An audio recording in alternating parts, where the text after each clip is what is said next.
Assalamualaikum warahmatullahi wabarakatuh. Semangat pagi mahasiswa-mahasiswa yang saya banggakan. Selama masa pandemi ini, saya akan membuat video pembelajaran untuk kalian agar bisa dipelajari dari rumah. Semoga kita semua selalu berada dalam lindungan Allah Subhanahu wa Ta'ala. Amin, amin ya Rabbal 'Alamin. Dan video ini saya akan menjelaskan tentang karya tulis ilmiah. Jadi sebenarnya apa sih karya tulis ilmiah itu?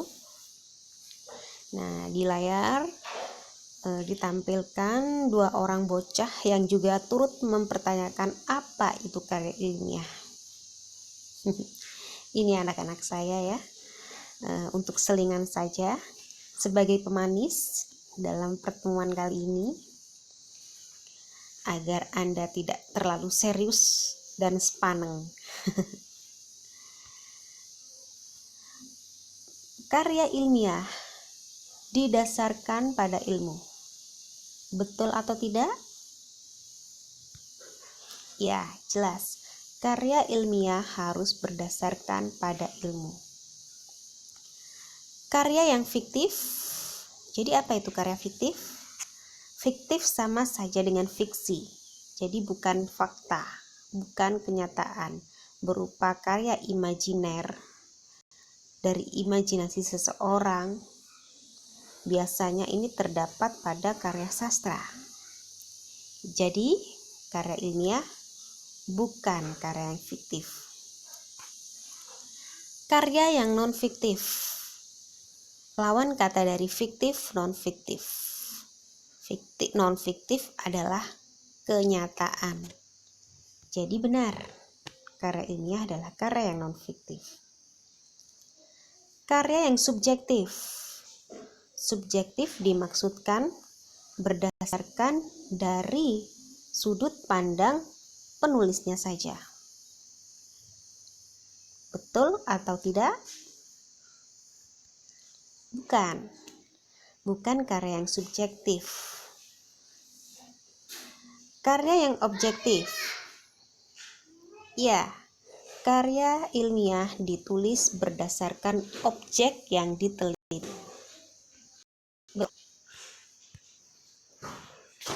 Karya ilmiah adalah karya yang objektif. Berikutnya, wujudnya tertulis.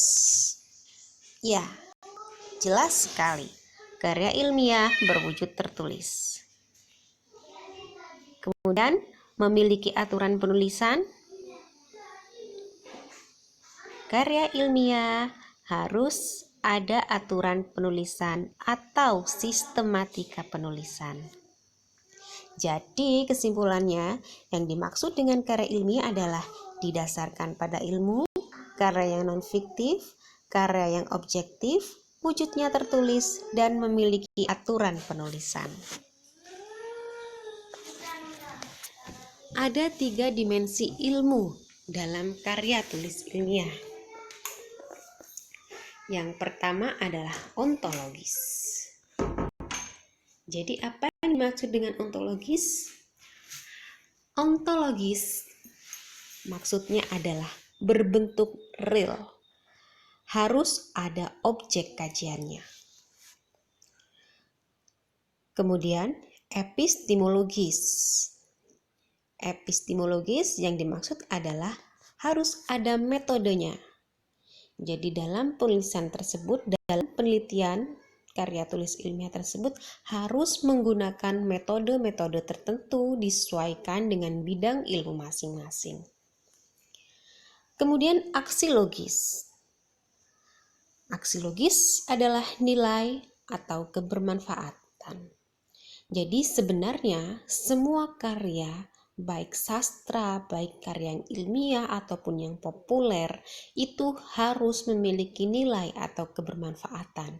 Karena jika tidak ada nilainya, tidak ada manfaatnya bagi pembaca, sama saja dengan bohong semata. Karya yang tidak berbobot jika tidak memiliki nilai. Bentuk karya tulis terbagi menjadi 3. Ya. Yang pertama karya ilmiah. Di sini akan kita bicarakan adalah karya ilmiah. Karya ilmiah yang dimaksud bisa berbentuk artikel ilmiah. Artikel ilmiah ini banyak ditemukan misalnya pada jurnal kepenulisan, jurnal pendidikan, dan lain sebagainya. Itu biasanya berupa artikel ilmiah. Kemudian makalah. Saya yakin Anda semua sudah familiar dengan makalah. Kemudian laporan, praktikum, skripsi. Ini merupakan tugas akhir bagi mahasiswa S1, tesis, tugas akhir bagi mahasiswa S2, kemudian disertasi, tugas akhir bagi mahasiswa S3.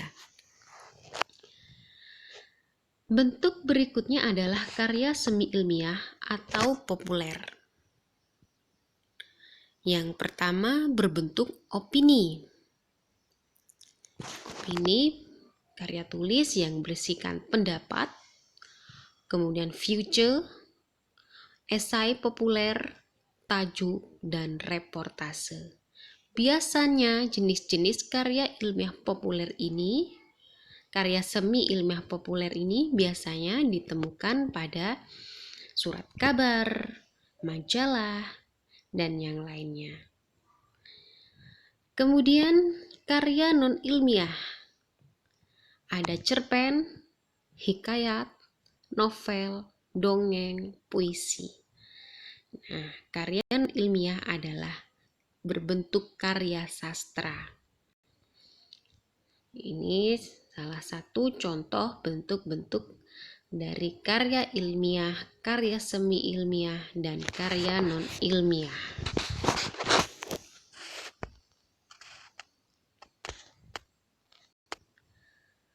Artikel ilmiah. Jika artikel ilmiah didasarkan pada pendekatan rasional berupa melakukan kajian berdasarkan telaah dari berbagai rujukan atau literatur. Ini yang dimaksud adalah artikel ilmiah bisa dilakukan dengan menggunakan 2 pendekatan. Nah, ini ada slide yang terpotong sebenarnya ya. Pendekatan rasional ini jika didasarkan pada literatur atau buku-buku dari sumber. Biasanya ini dicontohkan dengan penelitian meja ya. Penelitian meja yang dimaksud adalah kita meneliti suatu objek namun hanya berdasarkan buku-buku atau sumber-sumber kajian. Misalkan dalam bidang sastra. Dalam bidang sastra meneliti novel misalnya. Nah, itu novel ini sebagai objek. Mengapa disebut penelitian meja? Karena menelitinya hanya melalui rumah pun, dari meja pun bisa, tidak usah langsung terjun ke suatu objek, ke tempat suatu objek gitu ya. Bisa juga misalkan meneliti literatur A sama literatur B, C ataupun lebih, itu dibandingkan, mencari jalan tengahnya yang paling benar yang mana. Nah, itu bisa disebut sebagai pendekatan rasional. Kemudian pendekatan empiris berupa melakukan kajian fakta yang diperoleh dari lapangan atau hasil percobaan atau laboratorium. Nah, pendekatan empiris ini menghasilkan hasil penelitian. Jadi ini berdasarkan pada penelitian langsung. Jadi peneliti terjun langsung ke lokasi. Misalkan saja biasanya ini dilaksanakan oleh mahasiswa atau orang-orang eksak ya, yang meneliti di laboratorium, atau mungkin orang-orang sosial juga, misalnya mahasiswa hukum yang meneliti pidana langsung ke tempat kejadian perkara. Nah, misalnya seperti itu. Apa saja sih persiapan menulis karya ilmiah? Yang pertama, kajian atau masalah yang diteliti dan dibahas. Jadi, suatu penelitian, suatu karya ilmiah harus memiliki masalah terlebih dahulu. Jika tidak ada masalah, ya kita harusnya membuat-buat masalah dong. Ya, karena memang seperti itu. Penulis atau peneliti sebenarnya mereka sedang membuat masalah, mencari-cari masalah. Bukan membuat masalah ya, tapi mencari-cari masalah. Sesuatu yang sebenarnya tampak tidak ada masalah pun, jika dari pandang peneliti itu harus dicari celahnya. Di mana letak masalah yang bisa diteliti. Karena bukan rahasia umum lagi ya, setiap tahun sarjana di Indonesia itu banyak sekali ya. Perguruan tinggi mau wisuda banyak lulusan, dan pastinya dari masing-masing bidang tersebut banyak sekali objek yang sama yang diteliti. Namun meskipun demikian, objek yang sama tersebut bisa saja diteliti oleh banyak orang, banyak peneliti dengan menggunakan metode yang berbeda, ataupun cara pendekatan yang berbeda, ataupun menggunakan metode yang sama namun objek yang berbeda. Jadi harus ada masalahnya terlebih dahulu. Kemudian kajian kepustakaan dan metodologi. Ya, kajian kepustakaan yang dimaksud di sini adalah literatur buku kita. Ya, sebenarnya bukan hanya buku sih. Bisa saja Anda mencari sumber dari internet, dari media massa, dan lainnya. Tentunya harus ada metode. Ya, harus ada metode. Jika dalam dunia pendidikan, dalam meneliti suatu tindakan kelas misalnya, itu bisa menggunakan metode Teams Game Turnamen, bisa menggunakan metode inquiry, dan lain sebagainya. Untuk bidang yang lain, pasti memiliki metode-metode sendiri. Namun, ada dua metode yang pasti sudah ya, kualitatif dan kuantitatif. Atau mungkin perpaduan antara kualitatif dan kuantitatif. Biasanya istilah kualitatif dan kuantitatif ini sama dari bidang apapun. Kemudian kebermanfaatan kajian. Ya. Penulisan itu harus memiliki nilai atau manfaat. Setidaknya bermanfaat bagi pembaca itu sendiri. Namun, lebih bagus lagi jika manfaatnya bisa dirasakan oleh khalayak umum. Banyak loh tulisan, ya, skripsi, ataupun tugas akhir dari mahasiswa. Karena bobotnya bagus dan bermanfaat, dan sekiranya isinya bermanfaat bagi banyak orang, itu dibukukan.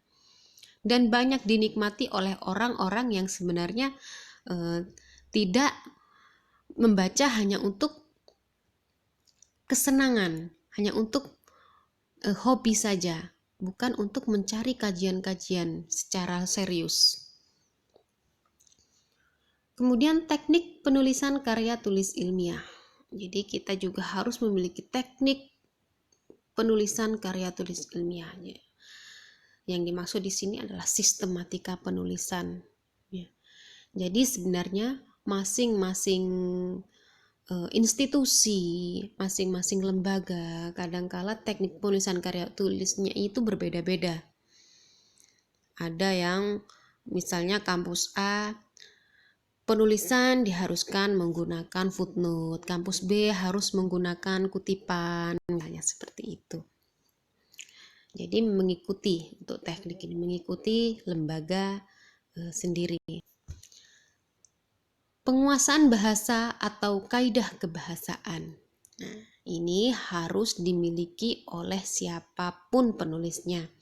Dalam menguasai bahasa dalam menulis karya tulis ilmiah harus menguasai bahasa. Jika bahasa Indonesia, ya jelas tulisan kita harus menggunakan bahasa Indonesia yang baik dan benar, yang sesuai dengan PUEBI atau Pedoman Umum Ejaan Bahasa Indonesia. baik itu pemilihan kata atau diksi ataupun letak tanda baca yang benar seperti apa. Begitu juga dengan bahasa asing, harus menguasai bahasa asing. Yang tidak boleh dilupakan dalam menulis karya tulis ilmiah adalah plagiarisme.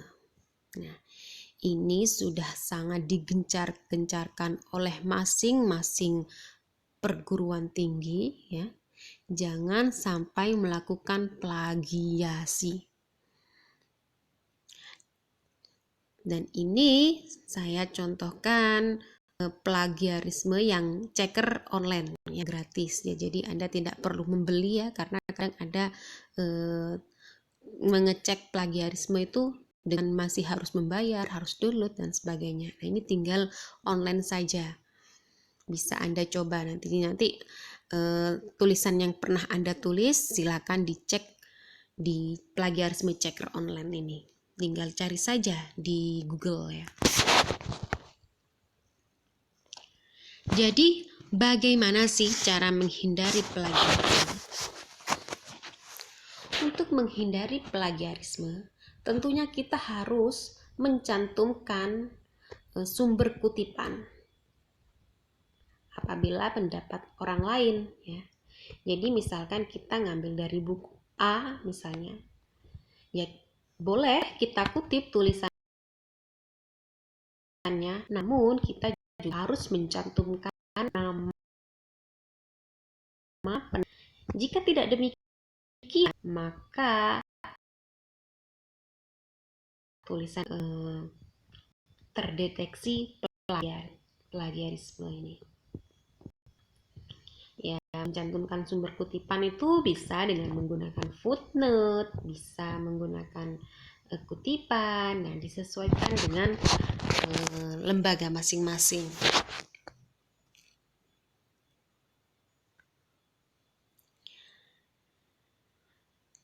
Jika Anda masih belum familiar dengan artikel ilmiah, Anda bisa melihat contoh bentuk artikel ilmiah di jurnal ya. Biasanya di jurnal kampus itu ada banyak ya. Dan kalau yang ini saya contohkan ada Indonesian Publication Index atau IP. Nah, ini sudah nasional bentuknya ya. Itu ada di portal Garuda, itu alamatnya. Boleh Anda buka-buka, semua bidang ilmu ada di sana. Bisa Anda baca, dijadikan sumber referensi juga boleh ya. Kemudian ada juga Science Direct. Nah, kalau ini sama Skyhub. Nah, ini yang dua yang bawah ini bentuknya itu sudah berbahasa Inggris. Jadi kalau Anda belum menguasai bahasa asing, harus menggunakan translate terlebih dahulu ya. Jadi jika masih ingin melihat saja bentuknya seperti apa, sistematika penulisannya seperti apa jurnal itu, bisa Anda buka yang portal Garuda yang paling atas sendiri.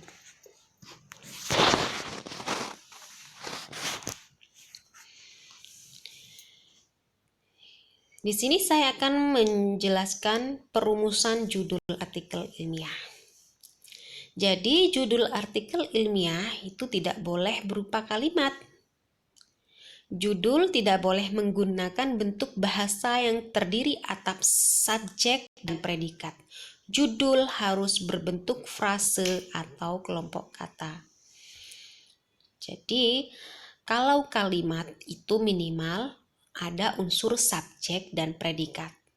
Jika dalam judul tersebut ada subjek dan predikat, berarti judul itu berbentuk kalimat. Kita contohkan di sini. Mahasiswa mempelajari pemanfaatan asam aminolisin dalam proses metabolisme. Nah, itu salah. Kenapa? Ada unsur subjek dan predikat. Yang mana mahasiswa sebagai subjek, kemudian mempelajari ini sebagai predikat. Jadi ini berupa kalimat, bukan frase. Kemudian contoh yang bawah, memanfaatkan asam aminolisin dalam proses metabolisme. Nah, di contoh judul yang bawah sudah hilang subjeknya. Tapi mengapa masih salah? Karena diawali dengan kata memanfaatkan. Memanfaatkan ini berupa kata kerja, masih berupa predikat. Jadi ini masih berbentuk klausa. Jadi yang betul seperti apa? Nah, yang betul adalah seperti ini. Pemanfaatan asam aminolisin dalam proses metabolisme. Nah, ini sudah berbentuk frase. Jadi memanfaatkan itu tadi diubah menjadi kata benda.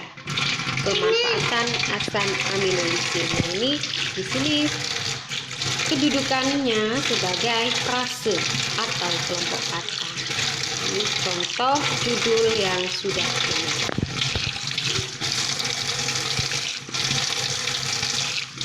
Perumusan judul artikel ilmiah. Konstruksi judul hendaknya tidak mengandung justifikasi atau pembenaran. Jadi kita tidak boleh mengklaim bahwa judul kita atau karya tulis ilmiah itu benar, ya.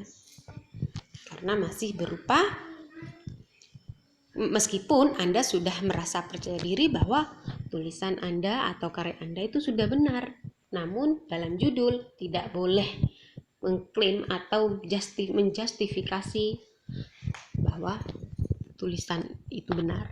Ini dicontohkan, problem based learning atau PBL mampu meningkatkan kemampuan menulis karya ilmiah mahasiswa.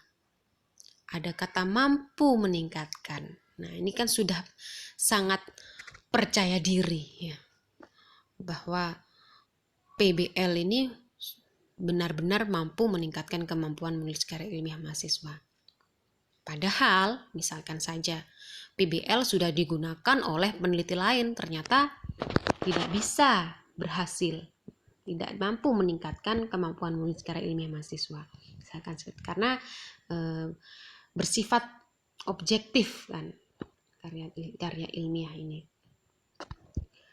Kemudian contoh kedua, sistem kredit dapat memperparah kemiskinan di Indonesia.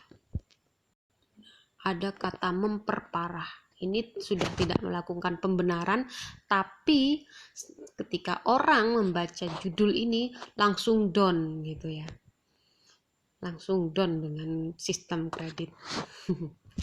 Jadi tidak boleh seperti itu.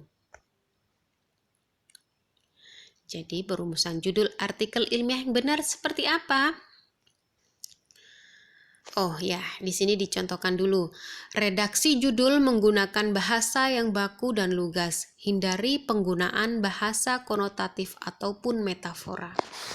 Ini juga harus dihindari, menggunakan bahasa konotatif ataupun metafora. Kita lihat contoh. Derasnya pengaruh media sosial terhadap psikologi manusia. Kata apa yang salah dari kalimat ini, dari judul ini? Ada kata derasnya. Derasnya pengaruh media sosial. Nah, ini kan terlalu terlalu emosional bahasanya ya. Menggunakan bahasa metafora, bukan makna yang sebenarnya. Deras itu bukan sifatnya media sosial, tapi sifatnya hujan. Sifatnya aliran air misalnya. Aliran sungai itu baru bisa dikatakan deras. Nah, jadi mengandung unsur metafora. Kemudian yang kedua, memupuk rasa nasionalisme anak usia dini melalui pembelajaran dongeng dan lagu sejarah kebangsaan. Jangan, ini juga salah karena kata memupuk itu terlalu emosional ya. Memupuk rasa. Rasa apa? Rasa cinta, rasa kasih, rasa sayang. Bukan seperti itu. Jadi yang betul dari kedua judul ini ya, kita lihat yang atas, langsung saja, nggak usah derasnya. Pengaruh media sosial terhadap psikologi manusia. Nah, itu aja sudah cukup. Yang bawah, meningkatkan nasionalisme anak usia dini melalui pembelajaran dongeng dan lagu sejarah kebangsaan. Nah, bisa diubah seperti itu. Untuk yang tadi ya, yang mengandung justifikasi atau pembenaran, ini bisa diubah seperti apa? Problem based learning mampu meningkatkan kemampuan menulis karya ilmiah mahasiswa. Nah, ini bisa diubah dengan peningkatan kemampuan menulis karya ilmiah mahasiswa menggunakan problem based learning, atau penggunaan problem based learning untuk meningkatkan kemampuan menulis karya ilmiah mahasiswa. Jadi seperti itu. Untuk yang bawah, sistem kredit dapat memperparah kemiskinan di Indonesia. Bisa diubah dengan dampak sistem kredit bagi ekonomi atau perekonomian di Indonesia. Jadi bisa diubah seperti itu ya.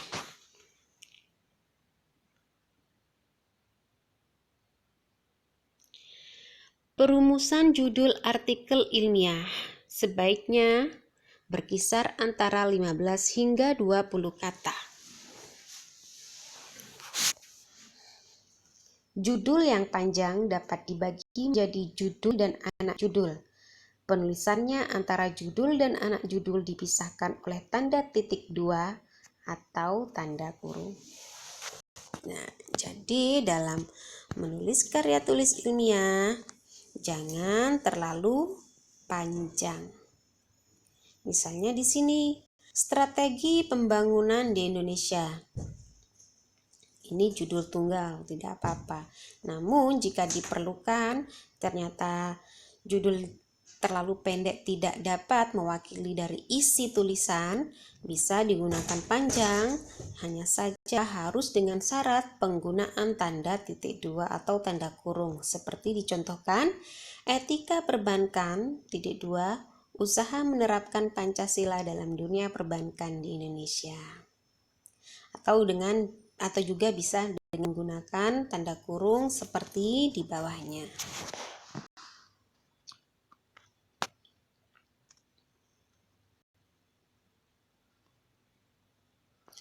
Perumusan judul artikel ilmiah. Judul menggunakan sistem simetris dengan memperhatikan pembenggalan di tiap barisnya. Penulisan judul tidak diakhiri dengan tanda titik. Jadi, biasanya judul ini selalu berada pada cover depan ya. Kadang-kala tidak akan cukup jika judulnya panjang ditulis dalam satu baris. Jadi harus dipenggal. Dan pemenggalan ini harus tepat. Harus memperhatikan sistem simetrisnya juga. Misalnya karena judul selalu ada di tengah, nah itu dicontohkan arah pengembangan pembelajaran bahasa dan sastra Indonesia. Jadi pemenggalannya di sastra Indonesia sampai situ, karena tidak bisa jika arah pengembangan pembelajaran bahasa dan sastra kemudian Indonesianya di bawah. Jadi tidak sesuai. Berbasis industri kreatif dan industri budaya di era global. Nah, itu bentuknya kalau bisa seperti itu. Harus simetris jika dipenggal. Dan juga tidak boleh diakhiri dengan tanda titik karena bukan berupa kalimat. Tanda titik hanya ada pada kalimat. Kemudian abstrak. Abstrak di sini sangat penting dalam penulisan karya tulis ilmiah.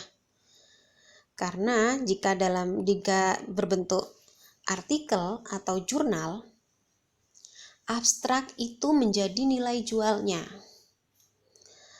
Karena dari sekian banyak jurnal di Indonesia, itu kadangkala akan menemukan banyak judul yang mirip ataupun yang menarik.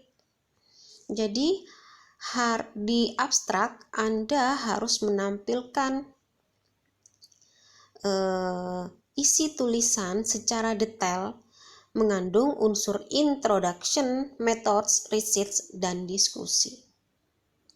Sehingga kadang orang untuk mencari jurnal ilmiah atau karya artikel ilmiah itu tidak serta-merta dibaca keseluruhan isinya, tapi dibaca abstraknya dulu. Mana yang sekiranya sesuai dengan tulisan yang sedang ia cari. Jadi di abstrak Anda harus membuat tulisan tersebut menjadi menarik untuk dibaca. Dalam abstrak harus ada introduction atau pendahuluan ya. Ada latar belakang, tujuan, juga manfaat. Kemudian biasanya itu dalam abstrak, introduction ini terdiri dari satu paragraf saja jika karya tulis itu berupa artikel. Kemudian methods atau metode. Dan metode ini juga ada pada satu paragraf.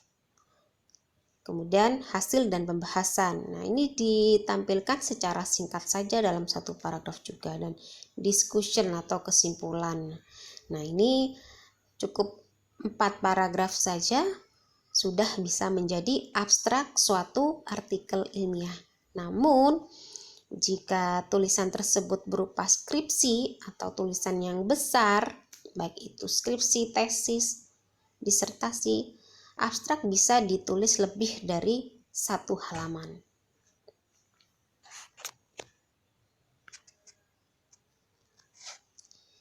Jadi, sementara ini dulu yang saya sampaikan.